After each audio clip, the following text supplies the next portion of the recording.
Pepcom's digital experience, checking out what's hot this year for CES 2008. And I am joined by Marc Salsberry of Mstation. Thanks so much for joining us tonight. You bet. Why don't you tell us a little bit about Mstation? What's your company all about?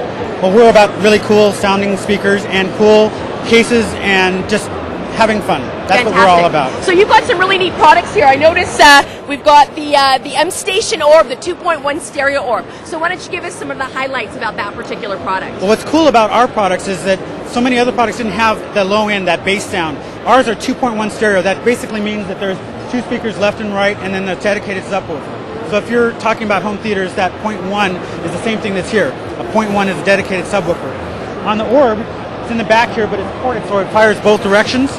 And on the tower, this entire piece here is the subwoofer. And it makes it sound really good. It's like listening to music without the beat.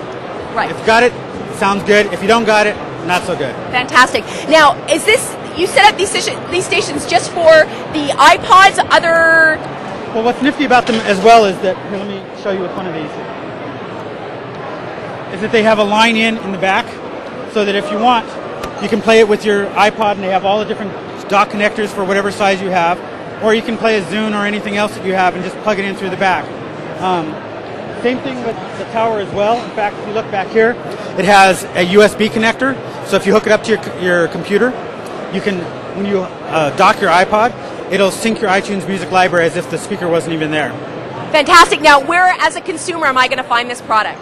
You're going to find them online in some stores. We're still relatively new, but we're getting out there, and so hopefully it'll be someplace close by soon. So you've got a really great design here. So just in closing, what are some of the things that you think make the audio experience more innovative? Is it just the aesthetics, or is it the technologies behind the aesthetics as well? Well, there's a reason for the form factors that they have. In fact, if I can show you really quickly, these rotate out for a smaller room or a larger room. The fact that the subwoofer fires down is also all thought out ahead of time. The fact that we have a subwoofer that fires backwards, because the subwoofer, it doesn't really matter where that's pointing. What you need to hear are the two speakers here. And that's the reason for the shape and everything too. So form and function. Form and function. Fantastic. Thank you so much for joining us. We've been talking with Marc Salsberry of Mstation, and we are at Pepcom's Digital Experience. I'm Michelle Sklar with BNetTV.com.